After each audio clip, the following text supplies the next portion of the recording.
चलिए, तो आज हम पढ़ते हैं एक लेक्चर हम समुच्चय पे दे चुके थे क्लास 11th का मैथमेटिक्स। हाय फ्रेंड्स, स्वागत करता हूं मैं आप सभी का डीएसआर चैनल पे। तो आज हम लोग पढ़ते हैं एकदम बेहतरीन लेवल का जो क्लास हम लेंगे आज सेट का। देखिए, आप लोग को हम बताए थे कि सेट पढ़ने के लिए सबसे ज़रूरी है कि हम लोग को संख्या पढ़ना बहुत ज़रूरी है। ठीक है, सेट पढ़ने के लिए हमको संख्या के बारे में अच्छे से नॉलेज होना बहुत ही नेसेसरी है। आइए हम पढ़ते हैं संख्या होता क्या है। संख्या के बारे में हम एक लेक्चर दे चुके थे जिसमें शायद हम परिमेय संख्या परिमेय सब पे बात कर चुके थे। अब हम बात करेंगे कुछ स्पेशल नंबर जो होता है some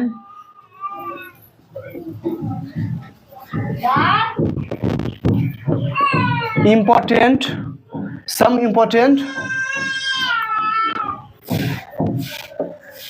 types of number. Some important types of number. अब देखिए ध्यान से, कुछ महत्वपूर्ण जो है संख्या का प्रकार, जिसमें सबसे पहले हम पढ़ते हैं एक नंबर, प्राकृत संख्या। प्राकृत संख्या, प्राकृत संख्या। देखिए, प्राकृत संख्या जो होता है, प्राकृत संख्या को इंग्लिश में कहते हैं नेचुरल नंबर। नेचुरल नंबर क्या कहते हैं? Natural number. ठीक है, नेचुरल नंबर का मतलब होता है कि प्राकृत संख्या, मतलब प्रकृति के द्वारा दिया गया संख्या प्राकृत संख्या होता है। प्रकृति हमें क्या दिया है? 1 2 3 4 गिनती की संख्या दिया है।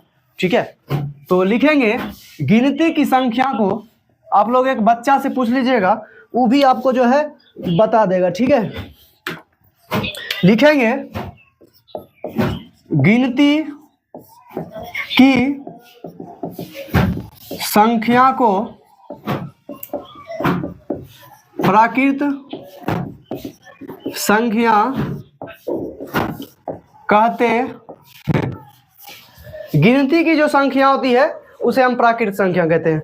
ठीक है, अब गिनती की संख्या आप लोग को बताए थे, गिनती की संख्या कहाँ से शुरू होता है? 1 से 1 2 3 4 5, कहाँ तक पता नहीं कहाँ तक। ठीक है, तो इस प्रकार से ये संख्या होता है। ठीक है, हम लोग क्लास 11th का सेट पढ़ रहे हैं। क्लास 11th सेट, सेट का मतलब समुच्चय। ठीक है, प्राकृत संख्या को इट इज डिनोटेड बाय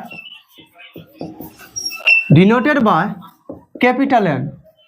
इसे कैपिटल एन द्वारा सूचित किया जाता है। कैपिटल एन द्वारा क्या किया जाता है? सूचित किया जाता है। बात समझ में आया? आज के बाद हम जब भी सेट का सेट पढ़ेंगे उसमें आप लोग देखिएगा, जब भी हम एन लिखेंगे आप समझिएगा प्राकृत संख्या। ठीक है, आइए हम दूसरे नंबर पे बात करते हैं। दूसरे नंबर पे है पूर्ण संख्या। पूर्ण संख्या, पूर्ण संख्या को इंग्लिश में होल नंबर कहते हैं। होल नंबर क्या कहते हैं? Whole number.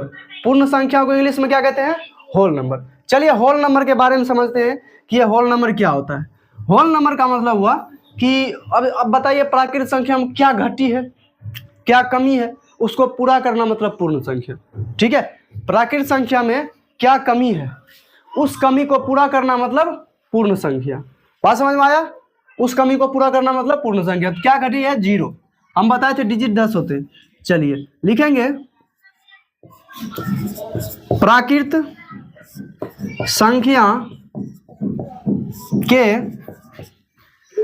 संख्या के समूह में, प्राकृत संख्या में 0 डेट मीन्स 0 को मिला देने पर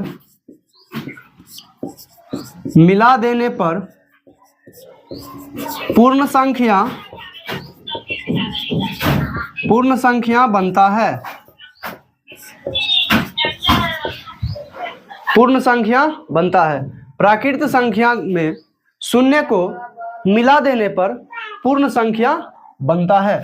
चलिए देखिए, जैसे 0 1 2 3 4 5 6 अनंत तक। ठीक है, समझ आया? इसे कैपिटल W से सूचित किया जाता है।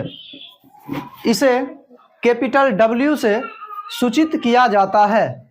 ठीक है, चलिए समझिए। अब नंबर 3, आज से हम जब भी W लिखेंगे तो आपको समझ जाना है कि वह कौन सी संख्या है, वह पूर्ण संख्या है। ठीक है, चलिए अब हम बात करते हैं थोड़ा सा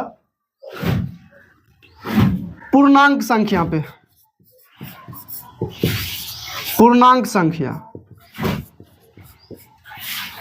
पूर्णांक संख्या का मतलब होता है integer number. Integer number, integer number को हम I या फिर Z से लेते हैं, मतलब सूचित करते हैं। इंटीजर नंबर को I या फिर Z से सूचित करते हैं। ठीक है, I या फिर Z से सूचित करते हैं। चलिए देखिए, प्राकृत संख्या में अगर माइनस माइनस सब में लगा दे तो वह ऋणात्मक प्राकृत संख्या होता है। तो हम लिख सकते हैं ऋणात्मक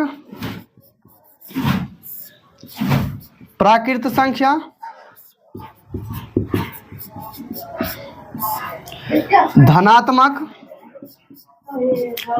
धनात्मक प्राकृत संख्या तथा शून्य के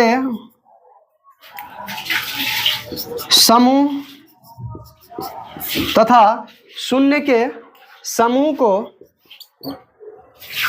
पूर्णांक संख्या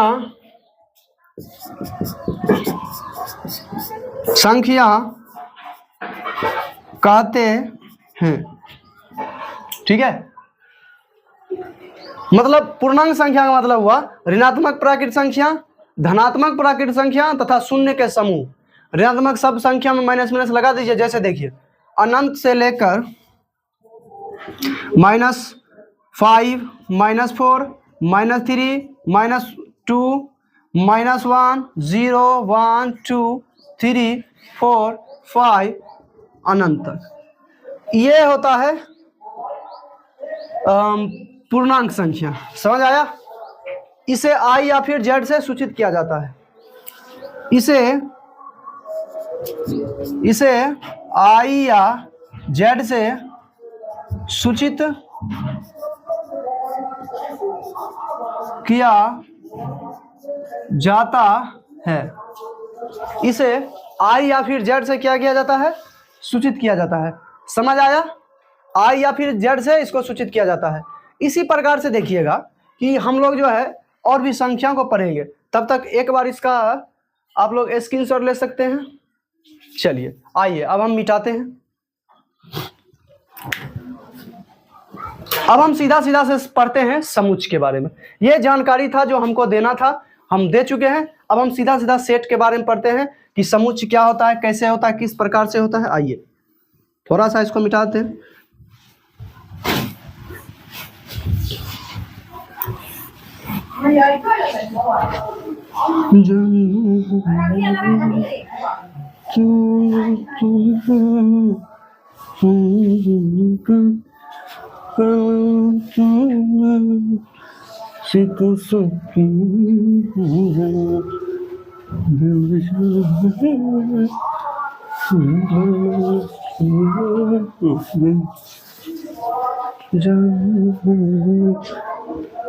चलिए आइए समझिए बात को।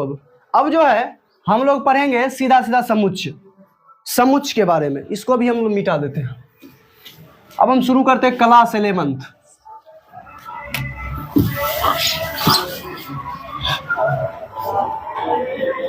Class 11th, class 11th, chapter 1 समुच्चय सेट। चलिए अब हम थोड़ा सा बात करते हैं इस वीडियो।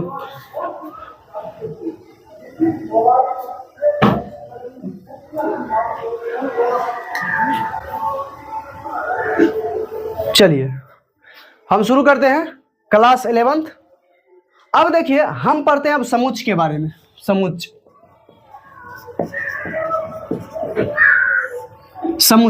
समुच्चय को इंग्लिश में सेट कहते हैं। क्या कहते हैं? सेट। समुच्चय, देखिए समुच्चय होता क्या, सबसे पहले समझिए। समुच्चय का मतलब समूह, लेकिन प्रत्येक समूह समुच्चय नहीं होता है। ठीक है, समुच्चय का मतलब हुआ समूह। ठीक है, set that means group, but प्रत्येक ग्रुप जो है, प्रत्येक समूह समुच्चय नहीं होता है। ठीक है सर, फिर क्यों कैसे नहीं होता है? देखिए समुच्चय, प्रत्येक समूह समुच्चय नहीं होता है। इसका कारण यह है कि समुच्चय वैसे वस्तु के समूह को कहेंगे, वैसे वस्तु के समूह को कहेंगे जिसमें उसके बारे में हमको पता हो, पूरे डिफाइंड हो, अच्छे तरीके से परिभाषित हो। समझ आया? अच्छे तरीके से क्या हो? परिभाषित हो। ठीक है, चलिए तो समुच्चय का मतलब होता है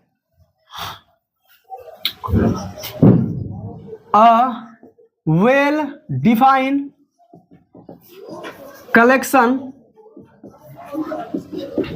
कलेक्शन ऑफ ऑब्जेक्ट्स, वस्तुओं के सुपरिभाषित संग्रह को समुच्चय कहते हैं। ठीक है, वस्तुओं के सुपरिभाषित संग्रह, वस्तुओं के सुपरिभाषित संग्रह को समुच्चय कहते हैं। वस्तुओं के सुपरिभाषित संग्रह को समुच्चय कहते हैं। ठीक है, अब आइए समझिए कि वस्तुओं का सुपरिभाषित संग्रह सर कैसे? सर प्रत्येक ग्रुप को क्यों नहीं कहेंगे? आपका प्रश्न होना चाहिए। ठीक है, अब आप आप ऑफलाइन है नहीं, तो हम अपने से क्वेश्चन पूछ के अपने को जवाब देते हैं, आप सुनते जाइएगा। एक लड़का है पप्पू। अब पप्पू पूछ बैठा कि सर प्रत्येक ग्रुप को हम समुच्चय क्यों नहीं कहेंगे, सेट क्यों नहीं कहेंगे? ठीक है, तो पप्पू का क्वेश्चन बहुत गजब था। तब जाके हम बताए उनको कि बाबू देखो, आप अगर कहो कि सर 10 खिलाड़ियों का समूह, तो 10 खिलाड़ी है, 10 क्रिकेट खिलाड़ियों का समूह, तो इंडिया में बहुत सारा खिलाड़ी है, 10 को किसी को ले लेंगे। आप जैसे क्लास में भी पढ़ रहे होंगे तो बहुत सारा लड़का होगा, उसमें बोलेंगे 5 लड़का और 5 लड़कियों का समूह, मिला जुला का 10 स्टूडेंट का समूह, तो 10 वो स्टूडेंट आ जाएगा कोई ना कोई। समझा? लेकिन यही बात यदि हम ऐसे बोल देंगे कि 10 सुंदर लड़कियों की संख्या, तो इसमें डाउट हो जाएगा। सर किसको सुंदर कहेंगे?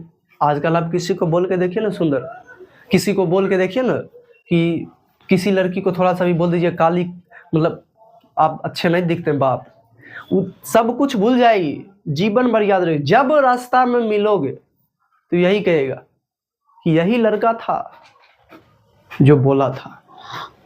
ठीक है, वो तो छोड़ो, खैर लड़का को गालियों देता तो कोई दिक्कत नहीं होता है। लड़का तो हमेशा बॉय का मतलब जो है कुत्ता कहते कहते बॉय का मतलब ही कुत्ता बना दिया है। ठीक है, चलिए तो छोड़िए खैर ये सब बात को। तो 10 सुंदर लड़कियों की संख्या, अब किसको सुंदर कहेंगे? एक को कहे तो सुंदर है, दूसरा को हम नहीं है सुंदर, हम नहीं है। समझा? तो ऐसे होता है। तो इसीलिए हम कहते हैं कि उसमें डाउट है। जिस ग्रुप के समूह को, जिस ग्रुप में किसी को चुनने में, सेलेक्ट करने में हमको डाउट क्रिएट हो रहा। अब सुंदर, अब किसको कहो तुम? कोई कैरेक्टर से सुंदर होता है, किसी का फेस सुंदर होता है, ठीक है। अब कोई सुंदर नहीं है तो ब्यूटी पार्लर जाके एकदम पूरे चकाचक होके आती है, वो भी सुंदर होता है। ठीक है। अब किसको हम कहेंगे सुंदर, किसको कहें, मेकअप वाला को कहें, आकि फेस वाला को कहें, आकि कैरेक्टर वाला को कहें? तो इसमें डाउट है, और जहां पे डाउट होता है, सस्पेंस होता है, वह समुच्चय नहीं होता है। ठीक है। चलिए जैसे एग्जांपल देखिए,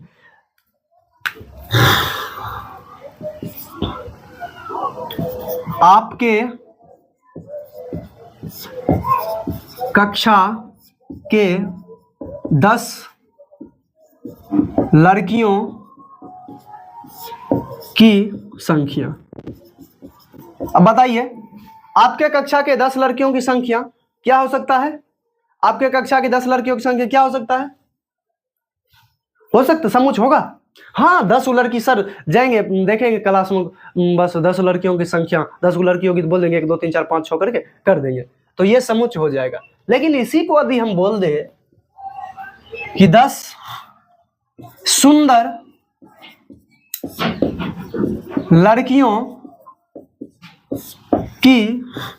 लड़कियों का समूह। अब बताइए आप, 10 सुंदर लड़कियों का समूह होगा? सुंदर लड़की कौन होते भाई? इसमें तो कोई फेस से होता है, कोई कैरेक्टर से होता है, ठीक है, कोई ब्यूटी पार्लर जाके होती है। तो किसको कहेंगे सुंदर? डाउट है, सस्पेंस है। जहां पे डाउट है, सस्पेंस है, ये समुच्च नहीं होगा।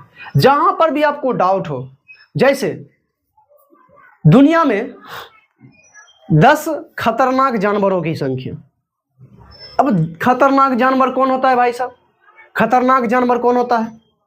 हमको बताइए, बताइए, देखिए भैया हमको बताइए, खतरनाक जानवर कौन होता है? कभी कभी तो लोग चींटी के काटने से भी मर जाता है, कभी कभी लोग सांप के काटने से भी बच जाता है। किसको खतरनाक माने हम? आप बताइए किसको खतरनाक माने हम? खतरनाक सब होता है। ठीक है।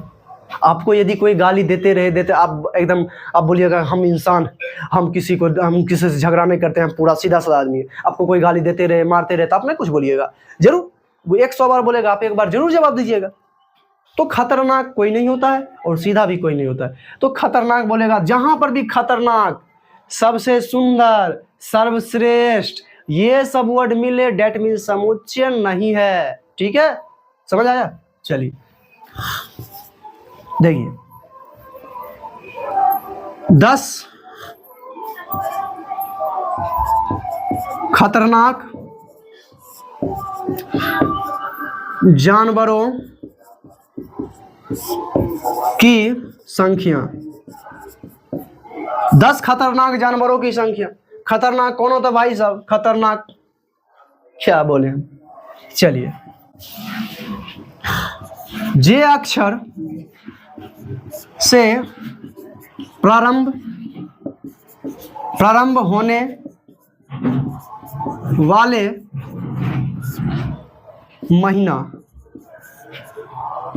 महीना या माह। जे अक्षर से कौन कौन प्रारंभ होता है महीना? आप लोग को जनवरी फरवरी याद होगा, बच्चा में टीचर मार मार कर रटवाती है। ठीक है, मैडम जी से कभी पढ़ा होगा, तुम तो एकदम दे थप्पड़ कहती है, जनवरी फरवरी सुनाओ। ठीक है, हाँ, जनवरी। ठीक है, हाँ। चलिए, तो जे अक्षर से कौन कौन प्रारंभ होता है? जनवरी, फरवरी, मार्च, अप्रैल, मई, जून। जून होता है। जुलाई होता है। अगस्त, सितंबर, अक्टूबर, नवंबर, दिसंबर। चलिए, ये 3 महीना होता है। तो पता है, इसमें कोई डाउट है? इसमें कोई डाउट है नहीं है, तो ये हो जाएगा समुच्चय। ठीक है। चलिए और देखिए,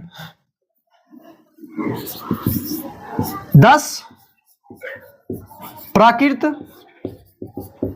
संख्याओं की संग्रह। अब बताइए 10 प्राकृत संख्या कौन कौन होता है? सर हम जानते हैं, अभी तुरंत आप पढ़ाए हैं। 10 प्राकृत संख्याओं का संग्रह कुछ भी ले लीजिए, इसमें थोड़ा सा प्रथम लगा दीजिए, प्रथम तो और अच्छा रहेगा। चलिए सर, प्रथम 10 प्राकृत संख्या कौन कौन होता है? सर आपको तो बताए थे, 1 2 3 4 5 6 7 8 9। ठीक है, और 10, 1 2 3 4 5 6 7 8 9 10। सर ये होता है, इसके अलावा कोई दूसरा होता है? बताइए, इसके अलावा कोई दूसरा होता है? सर इसके अलावा कैसे होगा सर? सर गिनती की संख्या प्रथम 10 कह रहा है, तो गिनती की संख्या होती है, गिनती की संख्या प्राकृत संख्या होती है, तो इसके अलावा -19 बटा में तो हो नहीं सकता है, नहीं हो सकता है, इसका मतलब डाउट नहीं है, तो प्राकृत समुच्चय है। समझ आया? डाउट नहीं है तो समुच्चय है। बात समझा रहे? अरे तू समझा?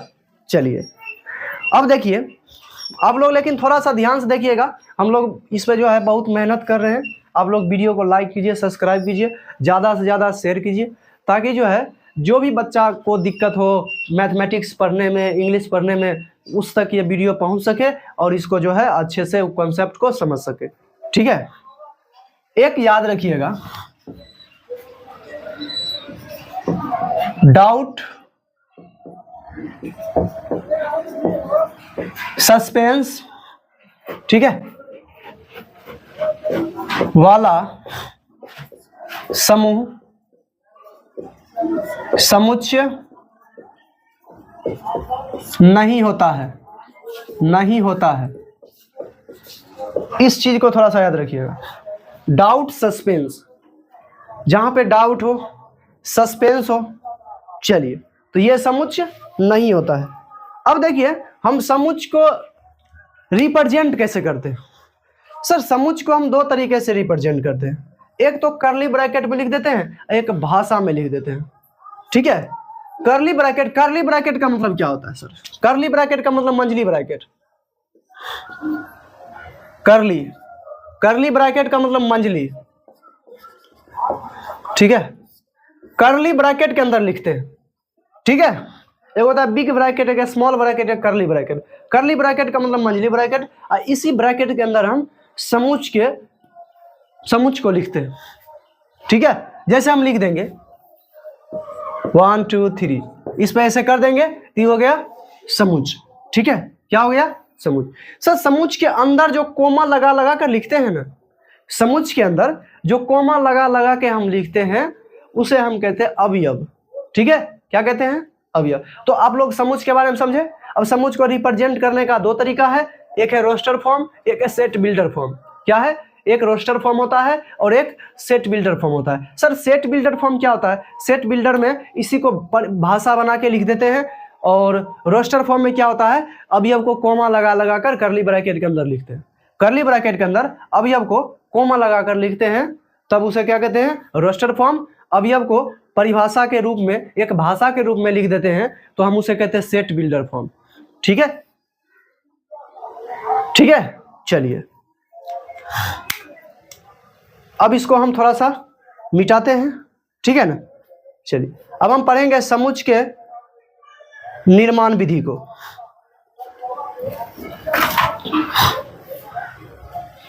चलिए इसको हम मिटा देते हैं, एक बार आप लोग स्क्रीनशॉट ले सकते हैं। चलिए अब मिटाते हैं।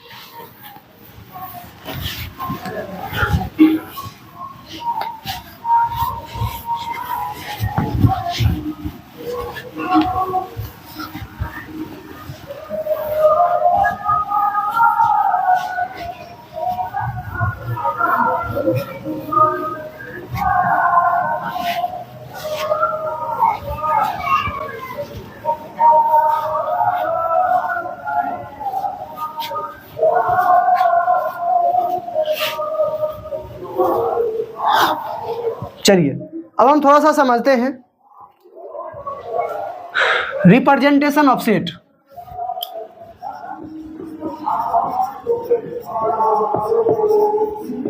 रिप्रेजेंटेशन ऑफ सेट, ठीक है, समुच्चयों को कैसे रिप्रेजेंट किया जाता है। ठीक है, चलिए समुच्चय को कैसे रिप्रेजेंट किया जाता है। देखिए समुच्चय को दो तरीके से रिप्रेजेंट किया जाता है। एक नंबर होता है रोस्टर फॉर्म, रोस्टर विधि, इसको कहते हैं रोस्टर फॉर्म, रोस्टर मेथड या रोस्टर फॉर्म। ठीक है, रोस्टर फॉर्म में क्या होता है? एक होता है सेट बिल्डर फॉर्म, दूसरा क्या होता है? Set builder form. समुच्चय निर्माण विधि, समुच्चय निर्माण विधि, इसको तालिका विधि कहते हैं, तालिका विधि, ठीक है, इसको तालिका विधि भी कहते हैं, तालिका विधि, समुच्चय निर्माण विधि। इसको कहते हैं सेट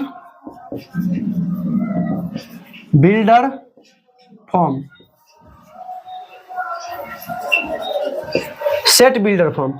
आइए समझिए सेट बिल्डर फॉर्म और रोस्टर फॉर्म क्या होता है। सबसे पहले हम समझते हैं रोस्टर फॉर्म। रोस्टर फॉर्म,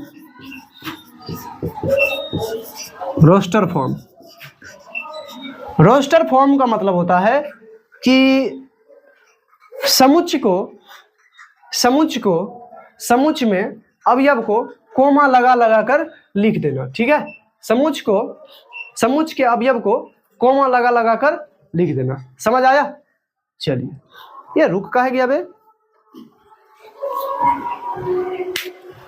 चलिए तो आज हम लोग जो है यहीं तक रहने देते हैं, काहे कि थोड़ा सा टेक्निकल इशू आ रहा है, फिर से हम लोग बात करेंगे, ठीक है। चलिए तो आज के लिए बस इतना ही, फिर हम लोग जो है इसका नेक्स्ट लेक्चर एक लेके आएंगे। आप लोग तब तक वीडियो को लाइक कीजिए, सब्सक्राइब कीजिए, ज़्यादा से ज़्यादा शेयर कीजिए, उन बच्चों तक पहुंचाइए जो बच्चों को पढ़ने में दिक्कत आता है, जो उसको अच्छा सा टीचर नहीं मिल पाता है, वहां तक वीडियो को शेयर कीजिए, लाइक कीजिए, सब्सक्राइब कीजिए, ताकि हमको एनर्जी मिले और हम आपको अच्छे से अच्छे वीडियो प्रोवाइड कर सके, ठीक है। आप लोग अगर डिमांड होगा तो हम इस वीडियो को लाइव भी लेकर आएंगे, लेकिन पहले उसके लिए आपको सब्सक्राइब करना होगा, शेयर करना होगा, ठीक है। चलिए थैंक यू, मिलते हैं आप सबसे।